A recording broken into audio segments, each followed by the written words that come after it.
Smart Listeners, tahun tematik indikasi geografis atau IG 2024 telah menjadi momentum penting dalam upaya Direktorat Jenderal Kekayaan Intelektual untuk meningkatkan kesadaran dan perlindungan terhadap produk-produk unggulan Indonesia yang kita tahu pastinya punya ciri khas dan nilai ekonominya cukup tinggi. Lantas bagaimana program tahun 2024 berlangsung di DJKI dan apa fokus di tahun 2025 mendatang? Kita akan membahasnya selama 1 jam ke depan bersama saya Audrey Joana dalam topik program unggulan DJKI di tahun tematik Hak Cipta dan Desain Industri 2025 bersama Sekretaris Direktorat Jenderal Kekayaan Intelektual Kementerian Hukum Dr. Adriansyah. Selamat pagi Pak Adriansyah. Selamat pagi. Kabar baik Pak? Alhamdulillah baik sekali. Alhamdulillah baik sekali. Seperti program-program DJKI di tahun 2024, kabarnya baik ya Pak ya? Alhamdulillah. Alhamdulillah baik sekali. Istimewa. Kita ngobrolin terkait dengan perjalanan di tahun 2024 Pak dari DJKI sendiri. Boleh cerita sedikit tentang peran indikasi geografis dalam mendorong peningkatan ekonomi masyarakat lokal di berbagai daerah di Indonesia? Seperti apa Pak? Oke, bicara indikasi geografis ini pastinya akan terkait dengan bagaimana potensi alam dan budaya yang ada di wilayah kita. Jadi kuncinya adalah bagaimana kita mengelola alam dan budaya kita dimanfaatkan salah satunya untuk mendapatkan keuntungan ekonomi. Oke. Nah ini yang paling penting kalau menurut saya. Kenapa? Karena selama ini kalau kita hanya berbicara alam dan budaya, tapi kita hanya berbicara soal ini bisa untuk identitas dan sebagainya. Tapi tanpa memberikan kesejahteraan masih kurang. Betul. Nah disinilah peran indikasi geografis. Indikasi geografis itu sebenarnya hanya branding. Dia berfungsi sebagai branding, memudahkan untuk promosi dan sebagainya, tapi dengan berbasis karakteristik yang ada di suatu wilayah tertentu. Inilah menjadi nilai tambah kenapa Indonesia perlu sekali memanfaatkan indikasi geografis ini. Karena dengan alam dan budaya kita yang kaya, misalnya kita kaya dengan budaya kain batik misalnya, motif batik dan kerajinan batik, kemudian juga kaya dengan hasil-hasil pertanian seperti kopi, teh dan sebagainya yang kita tahu sudah mendunia. Betul. Nah ini memang perlu didorong terus karena kenapa? Tanpa dorongan untuk dijadikan potensi ekonomi, tentunya Indonesia tidak akan dapat mampu bersaing, artinya tidak akan mampu mencapai kesejahteraan secara berkelanjutan melalui upaya melestarikan alam dan budaya yang ada di Indonesia. Ini salah satu tantangan kita, peluang dan tantangan kita tentunya harus kita tempuh untuk mencapai program pembangunan kita. Ya salah satunya nanti sebagaimana dalam Astacita yang disampaikan oleh Pak Prabowo. Nah, itu salah satunya ada bagaimana kita mengembangkan pembangunan ekonomi, salah satunya itu nanti melalui green economy ataupun blue economy. Nah inilah salah satu senjatanya adalah dengan branding melalui indikasi geografis. Nah jadi dengan bergerak secara komunitas, kalau indikasi geografis, di mana dimiliki tidak oleh satu orang, tapi dimiliki oleh satu komunitas tertentu. Kita ambil contoh Kopi Gayo. Kopi Gayo dari Aceh ya Pak ya? Kopi Gayo dari Aceh itu kan sangat terkenal sekarang di Eropa, kita ketahui. Bagaimana mungkin wilayah Gayo ini menghasilkan kopi Gayo dengan kekhasannya rasanya, kemudian karakteristik kopinya mungkin yang disenangi oleh orang Eropa dan ini menjadi salah satu sumber ekspor terbesar. Nah yang utama adalah bagaimana kita mensejahterakan juga petani-petani kita. Petani-petani ada di Kopi Gayo, mereka bisa mendapatkan pendapatan ekonomi yang besar melalui upaya mereka mengembangkan Kopi Gayo tersebut. Nah, nama Kopi Gayo inilah yang kemudian nanti dilindungi melalui indikasi geografis. Jadi misalnya saya dari Bogor, Jawa Barat. Nanam kopi di Bogor, saya nggak boleh pakai nama Kopi Gayo. Jadi hanya di Aceh saja? Hanya yang ditanam di daerah Gayo saja di Aceh yang bisa menggunakan nama Kopi Gayo tersebut. Nah inilah dimana keuntungan kita untuk membranding kekuatannya di pasar, baik itu nanti nasional maupun internasional. Karena kebetulan di Eropa itu kan mereka juga mengenal indikasi geografis. Jadi sampai sekarang kalau dibilang nilai kopi di Eropa, itu 1 kilo kopi itu lebih tinggi nilainya dibanding 1 gram emas. Wow. Kalau 1 gram emas mungkin 1 juta lah mungkin ya. 1 kilogram kopi itu mungkin hampir 2 juta kalau di luar Eropa. Negeri. Okay. Nah artinya bagaimana kita memberikan nilai tambah terhadap seluruh potensi alam budaya di wilayah inilah. Kalau kita bisa mampu dari mulai memanfaatkannya hingga mengkomersialisasikannya, baik di dalam maupun di luar negeri, itu akan memberikan pertama kesejahteraan di petaninya, dan kedua tentunya devisa dari luar akan masuk ke dalam. Nah ini akan memberikan kesejahteraan untuk masyarakat Indonesia, sekaligus meningkatkan pendapatan per kapita kita secara ekonomi. Mungkin itu intinya. Menarik ya, small listeners. Tapi yang pasti kan kalau untuk mencapai proses tersebut dan akhirnya dikenal sampai luar negeri, mancanegara, Pak Deansyah, ini butuh proses yang panjang. Seperti itu. Betul. So mungkin boleh di-share seperti apa sih catatan yang signifikan ataupun mungkin prestasi yang didapatkan DJKI di tahun 2024 dari proses panjang itu, Pak? Oke, kalau kita bicara indikasi geografis banyak. Paling gampangnya sebenarnya di Bali. Bali? Kalau Bali itu kan sudah hidup ya. Untuk budaya, alam budaya, bagaimana mereka mempromosikan keluar. Kita berharap bukan hanya Bali, karena kalau kita lihat Bali sekarang, kalau dipikir orang sudah kenal. Begitu ngomong Indonesia, Bali. Ya. Nah, mungkin kita harus menciptakan lagi daerah-daerah lain yang begitu dikenal Indonesia, tidak hanya Bali, mungkin nanti ya daerah Kopi Gayo itu sendiri di Aceh, mungkin di Jawa Barat, yang semua itu bisa go mendunia. Kenapa? Nah, upaya inilah yang dilakukan di DJKI. Kami berupaya untuk di tahun ini memacu setiap daerah melalui kanwil ya, untuk mengajukan pendaftaran indikasi geografis. Kenapa? Salah satunya dengan pendaftaran itulah dapat dilindungi branding mereka untuk di pasaran. Dan di sisi lain kami tidak hanya sebatas melindungi. Jadi program pun ada program forum indikasi geografis nasional yang intinya juga membantu mempromosikan produk-produk indikasi geografis kita ke luar negeri, ke mancanegara. Sebagai contoh, kami juga sudah lebih dari 100 produk indikasi geografis itu dipamerkan di Jenewa. Di Jenewa itu salah satunya ada markas namanya World Intellectual Property Organization, di mana itu markas daripada intellectual property atau intelektual dunia, dan di situ kami memamerkan, dan ada 180 lebih negara sebagai anggota di sana, dan itu dipamerkan di namanya forumnya adalah WIPO General Assembly. Nah, disitulah yang kita bisa melihat, moga-moga ya, artinya dari kita memamerkan itu akan menambah pasar mereka di dunia. Betul.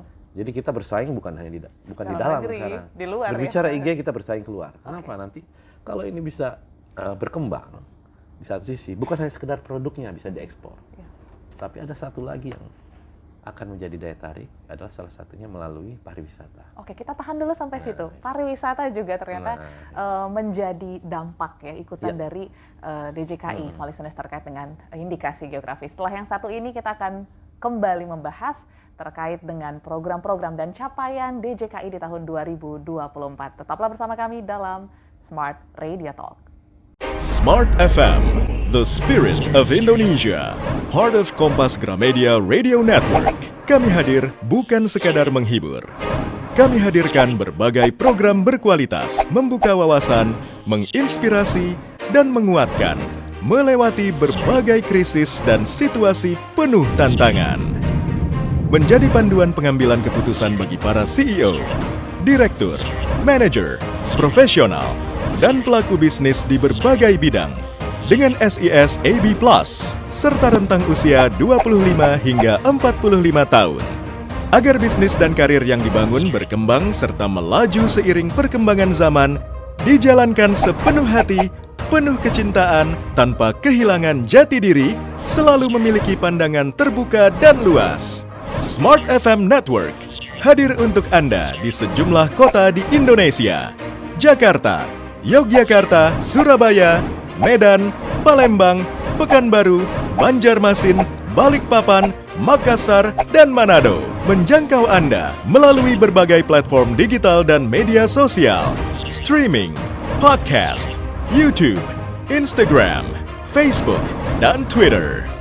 Meningkatkan peluang produk dan jasa Anda semakin dikenal, dipercaya, dan dipilih konsumen cerdas. Dengan dukungan tim activation kami yang kreatif dan profesional, jaringan yang luas, serta kolaborasi dengan unit Kompas Group of Media lainnya, kami merupakan mitra yang tepat untuk membangun brand awareness produk Anda. Smart FM mendukung pertumbuhan serta kemajuan karir dan bisnis Anda. Smart FM, the spirit of Indonesia. Smart FM, the spirit of Indonesia. Part of Kompas Gramedia Radio Network. Kami hadir bukan sekadar menghibur. Kami hadirkan berbagai program berkualitas, membuka wawasan, menginspirasi, dan menguatkan, melewati berbagai krisis dan situasi penuh tantangan. Menjadi panduan pengambilan keputusan bagi para CEO, direktur, manajer, profesional, dan pelaku bisnis di berbagai bidang. Dengan SIS AB+, serta rentang usia 25 hingga 45 tahun. Agar bisnis dan karir yang dibangun berkembang serta melaju seiring perkembangan zaman, dijalankan sepenuh hati, penuh kecintaan, tanpa kehilangan jati diri, selalu memiliki pandangan terbuka dan luas. Smart FM Network hadir untuk Anda di sejumlah kota di Indonesia. Jakarta, Yogyakarta, Surabaya, Medan, Palembang, Pekanbaru, Banjarmasin, Balikpapan, Makassar, dan Manado. Menjangkau Anda melalui berbagai platform digital dan media sosial, streaming, podcast, YouTube, Instagram, Facebook, dan Twitter. Meningkatkan peluang produk dan jasa Anda semakin dikenal, dipercaya, dan dipilih konsumen cerdas. Dengan dukungan tim activation kami yang kreatif dan profesional, jaringan yang luas, serta kolaborasi dengan unit Kompas Group of Media lainnya, kami merupakan mitra yang tepat untuk membangun brand awareness produk Anda. Smart FM mendukung pertumbuhan serta kemajuan karir dan bisnis Anda. Smart FM, the spirit of Indonesia. Smart listeners, kita lanjutkan lagi perbincangan bersama Pak Adrian Syah dari DJKI yang tadi cerita ya, ternyata di luar sana sepertinya awareness masyarakat mancanegara sudah cukup baik ya Pak ya, dan diharapkan dari ikut-ikut pameran ataupun kegiatan-kegiatan internasional, tidak hanya produk-produk dari Indonesia, tapi juga pariwisata menjadi dampaknya. Sudah terlihat jelas kah Pak dari sektor pariwisatanya? Betul, sudah. Tentunya pasti ada. Sudah ada, cuma saja memang belum seluruhnya wilayah memanfaatkan itu. Nah, inilah tugas kami dari DJKI untuk mempromosikan, untuk melindungi, yang kemudian juga membantu mereka untuk mempromosikan keluar dari hasil produk-produk indikasi geografis tersebut untuk bisa menunjang pariwisata. Sebagai contoh, kita bisa lihat di Bali lah. Kita bicara ke daerah Kintamani misalnya ya. Kintamani itu kan salah satu daerah gunung ya. Tempat gunung enak, dingin, kita bisa banyak kafe di sana ya.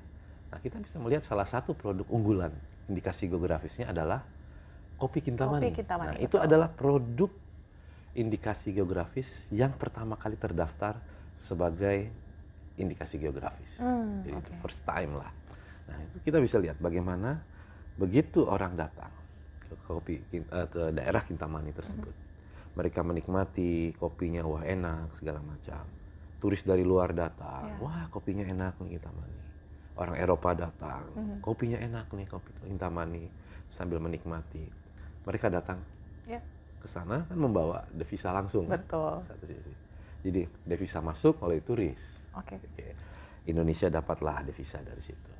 Mereka tertarik, enak sekali kopinya nih. Gimana kalau misalnya diekspor ke negara kami? Nah, itu kan salah satu juga potensi. Sehingga kopi Kintamani ini menjadi juga sumber ekspor. Nah, dari sumber ekspor inilah yang nanti akan continue. Kita akan mendapatkan pendapatan dari luar. Artinya devisa akan masuk, otomatis daerah Kintamani tersebut akan menjadi daerah yang sejahtera, salah satunya melalui kopi Kintamani. Itu baru satu potensi. Baru satu ya. Oke, gimana jika banyak daerah di Indonesia yang Ya, dimaksimalkan betul. seperti Kintamani pasti akan mendukung juga pertumbuhan ekonomi sebagai cita-cita kita 8% ya Pak ya? Ya, malah lebih harusnya. Malah Nah, lebih gitu. seharusnya. Oke, nah ini kita juga penasaran Pak Driansyah terkait dengan program-program yang sudah dijalankan ya untuk meningkatkan pendaftaran IG karena kita tadi sharing dampaknya akan sangat baik untuk masyarakat sekitar dan juga mungkin perekonomian sekitar. Oke, bagaimana caranya? Kalau sekarang tuh kalau kita bicara diseminasi, sosialisasi, edukasi itu sudah tidak bisa modelnya. Ya kita menjelaskan apa itu indikasi geografis, undang-undangnya, dasar hukum sudah tidak bisa. Itu nggak cepat gitulah bahasanya. Tapi kita harus dengan role model, success story. Jadi yang misalnya Kopi Kintamani, mereka sukses. Nah kita bawa mereka, kita kita kumpulkan semua potensi-potensi IG yang ada lah, misalnya. Mereka nanti memberikan success story segala macam. Nah dari situlah sebenarnya menjadi daya tarik. Karena yang penting kalau berbicara indikasi geografis, kemampuan kita mempromosikan dan membranding atau memberikan reputasi terhadap pengelolaan kita terhadap IG untuk dikomersialisasikan. Itu yang penting bagaimana manajemennya. Nah inilah kuncinya sebenarnya. Begitu berbicara indikasi geografis, kita harus mulai dengan bagaimana pengelolaan manajemen di komunitas indikasi geografis tersebut. Karena kalau bicara alamnya sudah ada, budayanya sudah ada. Betul, tinggal SDM-nya ya Pak. Bagaimana SDM-nya mengelola, kuncinya itu. Kalau kita nggak bisa ngelola, sehebat apapun emas, nggak akan menjadi hasil yang maksimal atau yang memberikan kesejahteraan buat kita. Malah akhirnya menjadi petaka. Itu kan tergantung cara mengelolanya, Mbak Audrey. Seperti itu kira-kira. Tapi kira-kira orang-orang yang terdampak tadi ya dari cara-cara DJKI untuk mensosialisasikan program IG ini kemana saja Pak sasarannya? Sasaran, ya. Kalau kami kan tentunya karena memiliki kepanjangan tangan pelayanan di Kanwil. Pertama, melalui Kanwil kami minta mereka untuk bisa mempromosikan ke Pemda, mempromosikan ke komunitas-komunitas yang memiliki potensi produk indikasi geografis. Misalnya kita bicara, saya pernah di Bengkulu. Jadi dengan Pemdanya kita minta tolong juga ke mereka, misalnya ke desa-desa wisata misalnya. Ternyata desa wisata di sana lumayan, bukan lumayan lagi, potensinya besar. Mereka punya kopi, apel, perkebunan yang mereka kembangkan, yang itu bisa didaftarkan indikasi geografis dan sebenarnya tidak hanya pasar lokal. Jadi kita juga mempromosikan ke mereka, wah mereka ternyata sudah mengelola sebenarnya. Tapi sayangnya mereka belum melindunginya, belum mendaftarkan. Yang kedua, manajemen pengelolaan mereka masih bersifat tradisional. Nah ini yang kemudian kita perlu bantu mereka untuk bisa meningkatkan kualitas reputasi mereka supaya go internasional gitu loh, bisa produk mereka diekspor. Jadi ada beberapa daerah di sana, misalnya ada namanya desa 4 Suku Menanti. 4 Suku Menanti, Nah di sana tuh rupanya kan banyak pendatang dari Malang misalnya. Jadi waktu saya ke sana mereka membawa bibit itu dari Malang. Bibit apel. Apel gitu kan. Ternyata bibit apel itu di daerah desa mereka berbeda rasanya dengan yang asli Malang. Ternyata agak lebih keras gitu mereka bilang. Dan rasanya agak lebih manis. Gitu. Oh berarti berbeda alam, berbeda ciri khas. Nah ini yang saya bilang justru inilah kuncinya. Saya bilang walaupun bibitnya sama, ataupun varietasnya sama, tapi ditanam di alam yang lain itu bisa berbeda rasa, berbeda warna. Ciri khasnya beda. Ciri khasnya beda. Inilah yang saya bilang indikasi geografis. Kalau dilindungi indikasi geografis bisa jadi nama apelnya ganti nanti. Apel Malang, misalnya apel Malang atau apel Batu, apel bibit Malang itu dengan nama 4 Suku Menanti. Gitu lah. Nah, jadi memang disinilah pentingnya branding itu saya bilang dilindungi, kemudian nanti bisa dijadikan tempat wisata di sana. Kita nanti promosi dibantu Pemda tadi, Pemda juga membantu pembinaan, teman-teman di Kanwil membantu edukasi bagaimana untuk melindungi dan kami juga dari DJKI membantu untuk mereka di-upgrade misalnya terkait dengan manajemennya sehingga bisa kualitasnya kualitas ekspor, tidak hanya kualitasnya hanya bisa mengcover di daerah desa wisata sekitarnya, tapi bisa go nasional dan go internasional. Nah, inilah yang diharapkan dengan perlindungan indikasi geografis. Oke, jadi banyak hal yang dilakukan DJKI untuk pastinya meningkatkan juga ya, Pak, permohonan kekayaan intelektual dari setiap daerah dan juga mungkin dari setiap aspek yang bisa punya nilai jual tinggi. Mungkin boleh di-share juga tren permohonan kekayaan intelektual mungkin dari IG seperti apa, hak cipta seperti apa, dan lain-lain seperti apa Pak di tahun 2024 ini? Oke, di 2024 ini kalau bicara IG pastilah saya melihat sekarang ini kecenderungan bagaimana kita mengembangkan yang budaya, terutama ini saya lihat mulai kampung batik, kawasan batik yang tadinya hanya sekedar kita untuk pariwisata dan tapi belum dilindungi nama-namanya, tapi sekarang sudah mulai banyak seperti batik di Cirebon, Marawit, mulai ada di Bengkulu itu ada nama batik Besure, ada namanya Tenun Bumpa dan sebagainya. Nah, yang semua itu sebetulnya bisa kita gali untuk dijadikan potensi ekonomi. Kenapa? Kalau bicara budaya, mungkin kalau kita bicara budaya supaya berkelanjutan, nggak mungkin kita hanya sekedar kita pakai, tapi kita tidak kita olah untuk mendapatkan keuntungan ekonomi. Kenapa keuntungan ekonomi itu harus ada? Karena untuk membiayai secara terus-menerus. Nah, disinilah kita membudidayakan potensi kita, dikelola, supaya sebenarnya pelestarian budaya juga. Karena budaya itu bisa mati lah kalau kita tidak manfaatkan. Betul kan?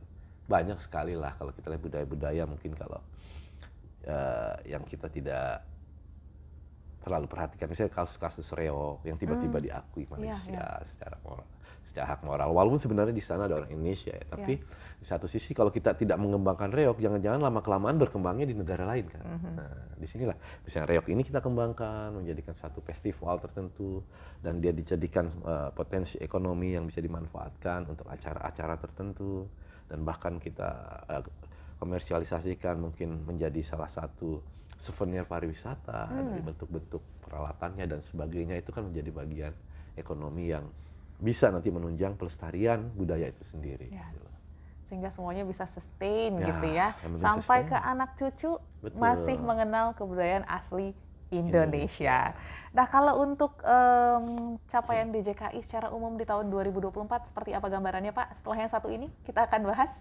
Kita break dulu. Dan pastinya juga smart listeners yang mungkin mengikuti kami di channel YouTube juga boleh berkomentar ya, sharing kekayaan-kekayaan apa sih yang ada di daerah Anda masing-masing.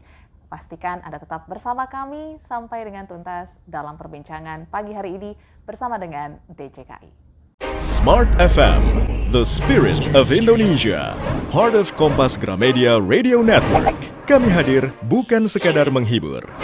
Kami hadirkan berbagai program berkualitas, membuka wawasan, menginspirasi, dan menguatkan, melewati berbagai krisis dan situasi penuh tantangan. Menjadi panduan pengambilan keputusan bagi para CEO, direktur, manajer, profesional, dan pelaku bisnis di berbagai bidang dengan SIS AB Plus serta rentang usia 25 hingga 45 tahun. Agar bisnis dan karir yang dibangun berkembang serta melaju seiring perkembangan zaman, dijalankan sepenuh hati, penuh kecintaan, tanpa kehilangan jati diri, selalu memiliki pandangan terbuka dan luas. Smart FM Network hadir untuk Anda di sejumlah kota di Indonesia. Jakarta, Yogyakarta, Surabaya, Medan, Palembang, Pekanbaru, Banjarmasin, Balikpapan, Makassar, dan Manado. Menjangkau Anda melalui berbagai platform digital dan media sosial, streaming, podcast, YouTube, Instagram, Facebook, dan Twitter. Meningkatkan peluang produk dan jasa Anda semakin dikenal, dipercaya, dan dipilih konsumen cerdas. Dengan dukungan tim activation kami yang kreatif dan profesional, jaringan yang luas, serta kolaborasi dengan unit Kompas Group of Media lainnya, kami merupakan mitra yang tepat untuk membangun brand awareness produk Anda. Smart FM mendukung pertumbuhan serta kemajuan karir dan bisnis Anda. Smart FM, the spirit of Indonesia. Smart FM, the spirit of Indonesia, part of Kompas Gramedia Radio Network. Kami hadir bukan sekadar menghibur. Kami hadirkan berbagai program berkualitas, membuka wawasan, menginspirasi, dan menguatkan, melewati berbagai krisis dan situasi penuh tantangan. Menjadi panduan pengambilan keputusan bagi para CEO, direktur, manajer, profesional, dan pelaku bisnis di berbagai bidang. Dengan SIS AB+, serta rentang usia 25 hingga 45 tahun. Agar bisnis dan karir yang dibangun berkembang serta melaju seiring perkembangan zaman, dijalankan sepenuh hati, penuh kecintaan, tanpa kehilangan jati diri, selalu memiliki pandangan terbuka dan luas. Smart FM Network hadir untuk Anda di sejumlah kota di Indonesia. Jakarta, Yogyakarta, Surabaya, Medan, Palembang, Pekanbaru, Banjarmasin, Balikpapan, Makassar, dan Manado. Menjangkau Anda melalui berbagai platform digital dan media sosial, streaming, podcast, YouTube, Instagram, Facebook, dan Twitter. Meningkatkan peluang produk dan jasa Anda semakin dikenal, dipercaya, dan dipilih konsumen cerdas. Dengan dukungan tim activation kami yang kreatif dan profesional, jaringan yang luas, serta kolaborasi dengan unit Kompas Group of Media lainnya, kami merupakan mitra yang tepat untuk membangun brand awareness produk Anda. Smart FM mendukung pertumbuhan serta kemajuan karir dan bisnis Anda. Smart FM, the spirit of Indonesia.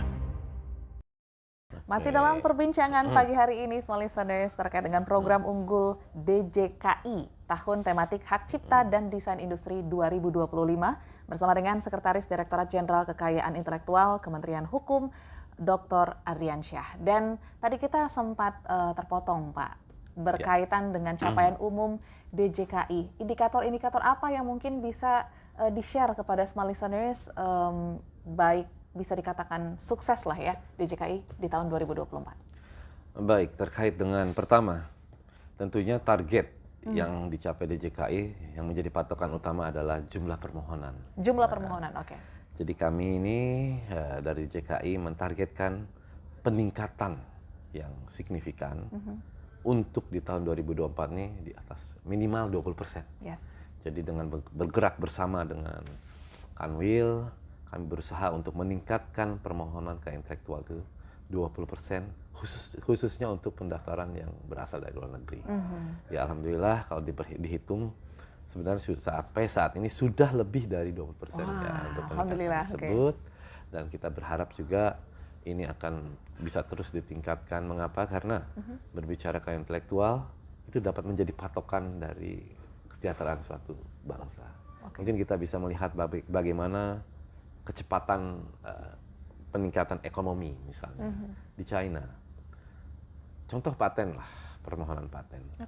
Dulu mungkin di tahun 2010 mereka masih proporsi pendaftaran domestik mereka masih di bawah 50% mungkin ya, jika dari total pendaftaran.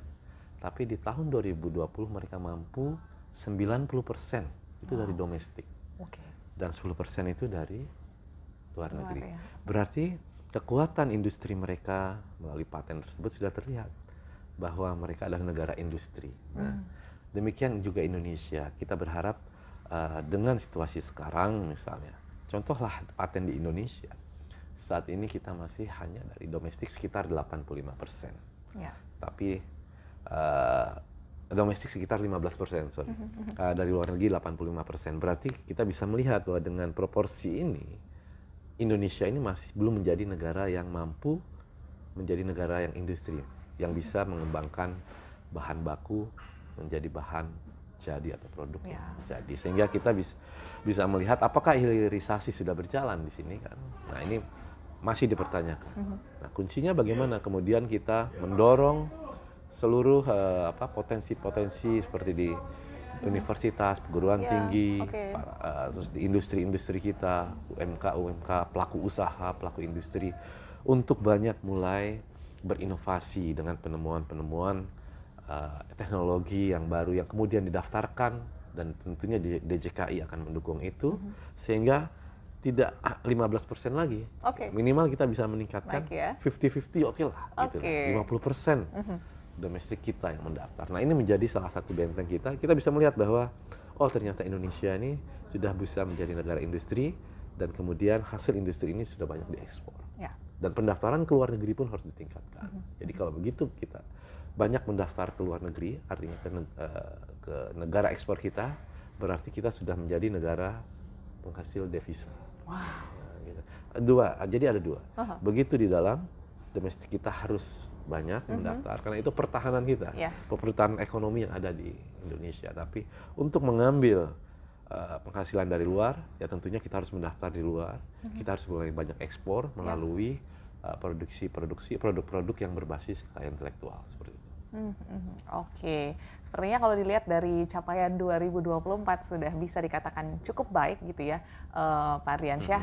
Tapi pastinya karena berhubung kita sudah memasuki akhir tahun, sudah ada pastinya cita-cita untuk tahun 2025 untuk melanjutkan program-program yang sudah sukses dan berhasil baik ya di tahun 2024. Seperti apa gambarannya Pak untuk tahun 2025? Baik, berarti kalau kita berbicara program dari DJKI, kami punya tema ya. Kalau tahun ini kan temanya lebih kepada indikasi geografis. Oke.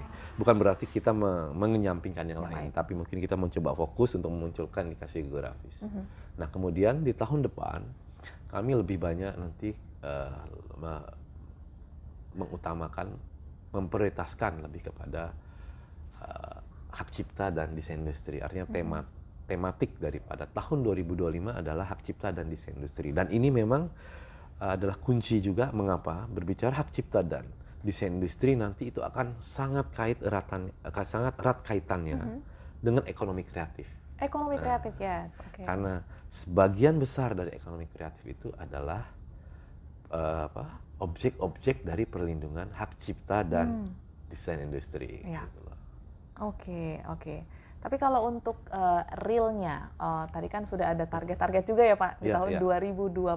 Kalau target real di tahun 2025, boleh di-share mungkin? Ya, target real tentunya kami berusaha untuk lebih dari 20% ya. Karena terus terang saja DJKI ini kan kami sesuai dengan hasil kemarin kami melakukan evaluasi kinerja, salah satunya ada 8 komisi yang kami membentuk, ada 8 komisi yang semua itu mengarah kepada program untuk di tahun 2025. Dan tentunya program itu diharapkan lebih mengarah pada bagaimana kekayaan intelektual ini tidak dipandang hanya sekedar perlindungan. Jadi kita harus merubah paradigma bahwa kekayaan intelektual itu adalah suatu ekosistem. Ekosistem yang namanya kekayaan intelektual. Jadi kita harus mulai berkreasi, setelah berkreasi kita harus berupaya melindunginya, barulah kita memanfaatkan, mengutilisasi dari karya tersebut. Itulah ada siklus-siklus yang harus dilakukan. Mungkin selama ini kita begitu menghasilkan, tidak dilindungi, langsung kita jual. Itu akan berbeda. Betul. Karena begitu kita langsung jual, kita tidak menguasai intelektualnya, itu akan mudah sekali dikopi, diciplak. Sehingga orang lain akan merugikan apa yang sudah kita lakukan, sehingga kita tidak bersemangat lagi untuk menghasilkan karya-karya inovatif dan kreatif karena tidak dilindungi. Nah, dengan adanya perlindungan ini sama seperti fungsinya kalau kita di mobil itu ada mesin mobil itu ada namanya oli pelumas. Kan setiap berapa kilometer, setiap 3 bulan harus ganti oli kan. Betul. Nah, itu akan memberikan keberlanjutan. Nah, perlindungan KI inilah salah satunya yang bisa memberikan keberlanjutan terhadap siklus dari bisnis ataupun siklus dari kehidupan suatu produk, sehingga apabila saya sebagai pelaku, tentunya pelaku usaha tidak hanya sekedar hidup dalam 1 tahun 3 tahun, tapi kan terus harus berlanjut. Nah, inilah fungsi dari kekayaan intelektual. Bagaimana kita berbisnis, melakukan investasi, tapi secara berkelanjutan. Jadi haki ini bukanlah cost sebetulnya. Pendapatan haki itu nilainya kecil dibandingkan apa yang dihasilkan. Haki itu adalah investasi. Investasi masa depan ya. Nah, kenapa saya katakan investasi? Nah, ini penting nih. Karena berbicara merek, mungkin pendaftaran oleh UMK misalnya, hanya 500.000, dapat sertifikat, udah. Tapi saya bilang kepada UMK, maukah Anda saya beli merek Anda, sertifikat Anda setelah 2 tahun nih, dengan nilai 500.000? Oh, nggak mau Pak. Nah, mereka selalu saya jawab nggak. Kenapa? 10 juta? Oh, nggak mau. 100 juta? Nggak mau. 1 miliar, oh nggak mau juga loh. Kan ini kan hanya sebuah merek saya bilang kan. Ya karena saya udah menjual dengan branding itu, nama itu. Dan saya dengan nama itu saya mempunyai usaha saya dengan nilai yang semakin meningkat. Jadi brandingnya semakin meningkat, tentunya reputasi semakin meningkat, dan ada nilai jualnya. Jadi yang dijual sebenarnya sertifikat, mereknya. Karena di situ ada hak eksklusif. Nah kalau saya boleh katakan bahwa sertifikat hak kekayaan intelektual itu adalah identik sama kalau kita punya sertifikat tanah. Bisa dijual. Mungkin harga pertama beli murah, 100.000 per meter, tapi 10 tahun kemudian apakah 100.000 per meter? Nah, ini sama dengan bagaimana kita punya sertifikat merek. Apakah begitu saya punya sertifikat merek pertama di 1 tahun pertama, kopi kenangan misalnya. Harganya misalnya 1,8 juta karena pendaftaran 1,8 juta. Misalnya. Kemudian 10 tahun kemudian 1,8 juta, tidak mungkin. Begitu saya mau membeli yang ke pemilik kopi kenangan, pasti, Pak saya beli kopi kenangannya, mereknya, sertifikatnya 10 miliar mau setelah 10 tahun nih. Pasti nggak mau karena dia udah berkembang mungkin. Di nasional ada, keluar negeri sudah ada, nilai 10 miliar lagi mungkin, bisa ratusan miliar, bahkan triliun. Nah ini yang saya katakan bahwa kita harus mulai merubah paradigma bahwa kekayaan intelektual ini adalah investasi dan bukan cost atau biaya. Nah nanti kita akan perdalam juga terkait dengan tahun tematik di tahun 2025 ya, tentang hak cipta dan juga desain industri yang sepertinya pasti ada misi tersendiri nih yang akan dilakukan oleh DJKI dan mungkin pemerintahan Prabowo Subianto. Nanti kita akan sharing setelah yang satu ini. Small listeners, jadi jangan kemana-mana, tetaplah bersama kami sampai dengan tuntas dalam perbincangan pagi hari ini bersama DJKI.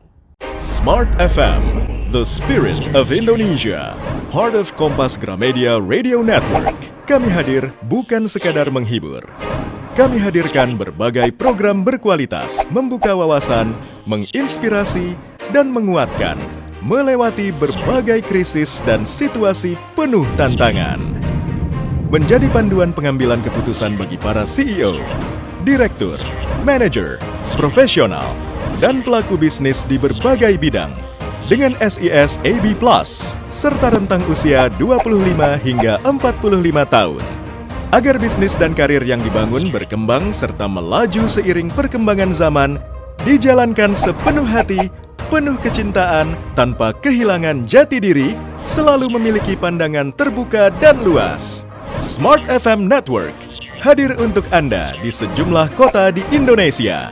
Jakarta, Yogyakarta, Surabaya, Medan, Palembang, Pekanbaru, Banjarmasin, Balikpapan, Makassar, dan Manado. Menjangkau Anda melalui berbagai platform digital dan media sosial, streaming, podcast, YouTube, Instagram, Facebook, dan Twitter.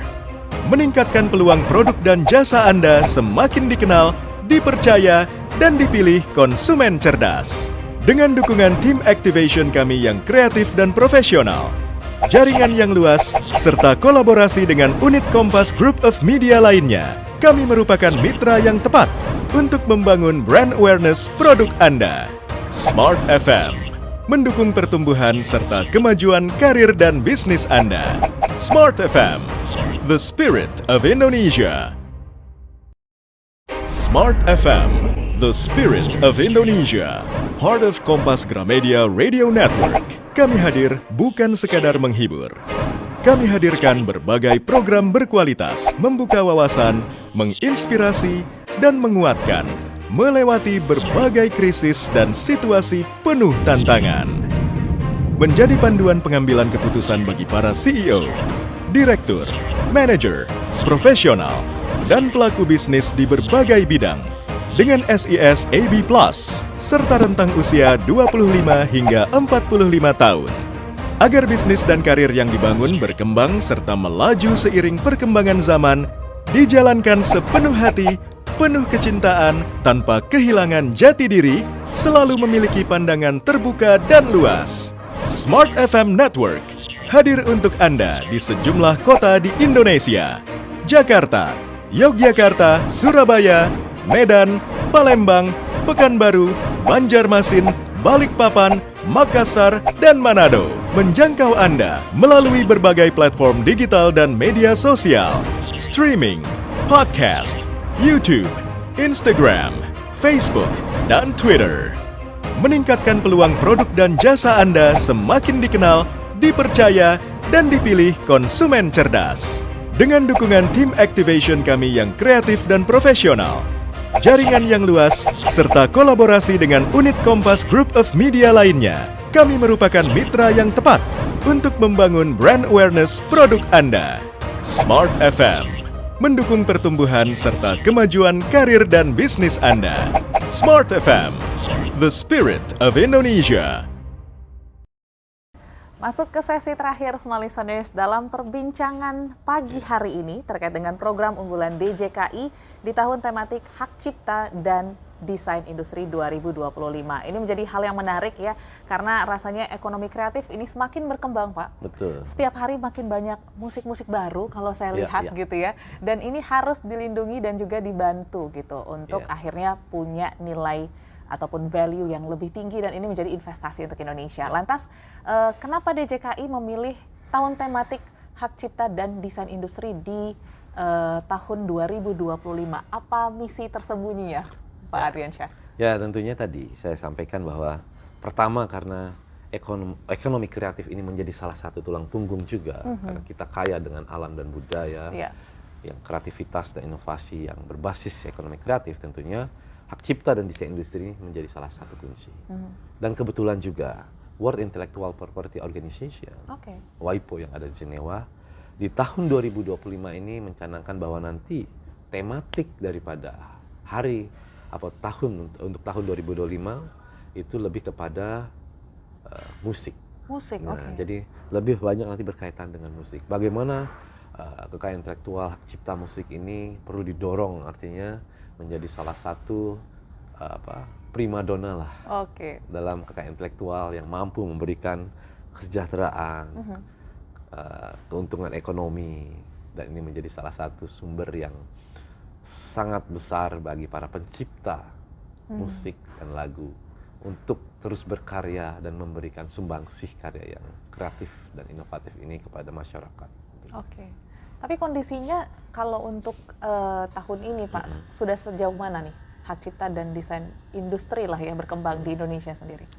Kalau berbicara hak cipta, terutama musik ya, tentunya kalau kita ketahui Pak Audrey ya, memang musik ini sudah menjadi darah daging Indonesia. Betul. Saya rasa. Tidak bisa dikesampingkan ya? Ya, nggak bisa dikesampingkan, dan bahkan negara tetangga kita lebih menyenangi musik dari Indonesia. Betul. Malaysia, Singapura, mungkin bahkan Filipina dan sebagainya yang ada di ASEAN ini menyenangi gitu. Betul.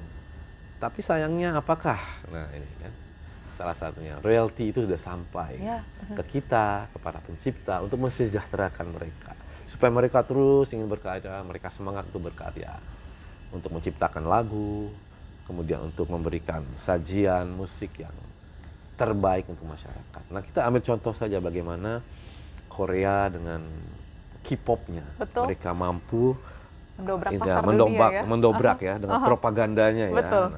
mendapatkan hasil yang besar dari royalti di seluruh dunia, bahkan di Amerika pun K-pop menjadi terkenal, di Indonesia sama. Tapi mereka mampu untuk menggali semua royalti sehingga menjadi devisa mereka. Nah, ini memang ada peran dari kantor kekayaan intelektual, karena mereka di sana ada kantor hak cipta di Korea Selatan yang memang kemudian selalu mendampingi kemana saja si K-pop itu pergi, gitu kan. Mau ke Jepang mereka dampingi, mau ke Amerika dia dampingi, ke Indonesia mereka dampingi. Kenapa? Tugas mereka hanya untuk itu, menarik semua royalti, supaya bisa masuk kembali ke para pencipta, ke negaranya, menjadi satu devisa. Nah, ini tugas daripada DJKI ini salah satunya nanti bersama-sama nanti dengan ada namanya lembaga manajemen kolektif itu untuk mampu menarik lah royalti tersebut dari negara-negara di mana musik-musik Indonesia ini disenangi, misalnya juga di Malaysia nanti, di Singapura, bahkan sampai ke Hong Kong. Banyak juga orang Indonesia di sana yang senang lagu Indonesia, kemudian dipromosikan dengan orang-orang yang ada di Hong Kong. Ini juga bisa ditarik untuk masuk sebagai devisa di Indonesia. Nah, ini tugas dari lembaga manajemen kolektif, dan kebetulan di Indonesia di Undang-Undang Hak Cipta itu ada namanya Lembaga Manajemen Kolektif Nasional, di mana di situ yang mengkoordinir lembaga manajemen kolektif yang ada, terutama musik dan lagu yang ada di Indonesia, untuk nanti ya itu arahnya ke sana. Bagaimana royalti oleh user yang dihasilkan oleh user itu kembali ke pencipta, sehingga mereka sejahtera dan kemudian juga bisa menghasilkan lagi karya-karya yang terbaik untuk bangsa, dan tentunya menghasilkan juga devisa bagi negara. Yes. Seperti Korea ya, karena ini mungkin seluruh mata dunia kalau ngomongin tentang ekonomi kreatif, sepertinya Korea menjadi salah satu pedoman lah ya, ataupun acuan gitu. Karena mereka membangun itu tidak sebentar gitu ya. Pak Adriansyah, kita sama-sama tahu butuh waktu yang panjang dan pastinya kolaborasi dari semua pihak. Lantas siapa-siapa nih yang harusnya ikut berkolaborasi untuk mensukseskan tahun tematik DJKI 2025? Baik, terima kasih. Kalau bicara kesuksesan Korea, betul. Kebetulan saya beberapa tahun yang lalu semasa masih bertanggung jawab di bidang kerja sama internasional waktu itu, saya sempat beberapa kali ke Korea dan mempelajari bagaimana mereka mengembangkan ekonomi kreatif ya, dari teman-teman di Korea ya, di kantor hakimnya Korea waktu itu. Jadi kalau saya melihat mereka membuat ekosistem kayak intelektual untuk misal contoh satu musik lah, hip hop itu sudah berjalan dengan baik. Kita lihat dari mulai perekrutan, para kreator-kreator itu menghasilkan dari bawah, kemudian dilindungi oleh hak cipta secara otomatis, dan yang terpenting bagaimana kemudian itu dikelola dengan manajemen yang baik. Betul. Itu sudah menjadi satu sistem di sana. Jadi mereka punya namanya kebijakan nasional yang langsung di bawah presiden. Kebijakan KI itu. Jadi, tapi itu membawahi seluruh di bawahnya itu ada seluruh lembaga terkait, bahkan tidak hanya pemerintah. Jadi bahkan asosiasi-asosiasi, komunitas-komunitas kreator yang bergabung di sana, kemudian itu sebagai anggota dari semacam kalau kita tuh ada tim strategi nasional lah. Yang mereka miliki langsung di bawah presiden mereka, gitu, pimpinan tertinggi. Nah, disitulah baru bisa bergerak bersama-sama. Gitu. Jadi di sini kita tidak bisa Kementerian Hukum, di mana Direktorat Jenderal Kekayaan Intelektual ini berjalan sendiri. Jadi harus berkolaborasi. Nah, ini yang mungkin ini sebagai salah satu masukan juga untuk pemerintah saat ini, jika ingin kita mampu mengembangkan kekayaan intelektual kita, go internasional, menghasilkan dampak yang besar terhadap pembangunan ekonomi, itu harus dijadikan sebagai salah satu dasar strategi nasional pembangunan ekonomi melalui kekayaan intelektual. Artinya bagaimana pemerintah harus mampu membangun ekosistem kekayaan intelektual ini sebagai dasar untuk membangun ekonomi. Gitu. Yes, dan ini pastinya akan menjadi investasi jangka panjang ya Pak ya. Betul. Dan semoga mungkin beberapa tahun ke depan Indonesia bisa seperti Korea lah, setidaknya menguasai pasar Asia dulu ya, Pak Adriansyah. Nah, kalau kita lihat juga sekarang tren-tren ya, kecenderungan negara-negara yang kaya dengan minyak. Kemarin saya sempat ke Riyadh ya, negara-negara yang maju, dan mereka sekarang mengandalkan minyak, tapi mereka sudah mulai berpikir bahwa mereka harus mengandalkan ekonomi kreatif. Nah, ekonomi kreatif ini kan tentunya basisnya kekayaan intelektual. Nah, disinilah mereka mulai berinvestasi besar dengan ekonomi kreatif, bahkan mereka membuka pariwisata sekarang berbasis ekonomi kreatif, yang tentunya ini harus sangat didukung oleh kebijakan kekayaan intelektual, dan bahkan akhirnya mereka meningkatkan yang tadinya mungkin kantor kekayaan intelektualnya hanya setingkat di bawah menteri mungkin ya. Sekarang sudah setingkat menteri. Jadi langsung di bawah presiden yang mengendalikan untuk kebijakan kekayaan intelektual nasional mereka. Nah, ini yang kita harapkan ke depan Indonesia juga sudah harus bahkan saya rasa harusnya kuncinya kalau ingin maju harus sudah mulai mempertimbangkan strategi nasional kekayaan intelektual untuk mendukung pembangunan nasional yang tentunya untuk mengarah kepada Indonesia Emas 2045. 45. Itu menjadi harapan kita bersama. Dan pastinya juga ini menjadi PR kita juga, masyarakat Indonesia ya, untuk lebih bangga lagi akan karya-karya anak bangsa. Lantas mungkin yang terakhir, Pak Adriansyah, apa harapan DJKI untuk tahun tematik ini supaya bisa akhirnya mencatatkan catatan positif seperti tahun 2024? Silakan. Ya, terima kasih. Jadi kalau bicara keberhasilan harapan ke depan, tentunya seperti saya sampaikan tadi, kita tidak kerja sendiri. Semua kuncinya adalah sinergi dan kolaborasi dari seluruh stakeholder. Tentunya pemahaman kita juga harus ditingkatkan. Bagaimana karya intelektual ini adalah sebagai senjata atau investasi kita. Baik itu investasi individu, investasi usaha, maupun bahkan investasi negara kita. Betul. Nah, jadi disinilah kuncinya, sinergi dan kolaborasi. Yes, itu dia, listeners, perbincangan kita menarik sekali. Kita lebih mengenal dalam terkait dengan DJKI dan program-programnya. Terima kasih untuk sharingnya, Pak Adriansyah.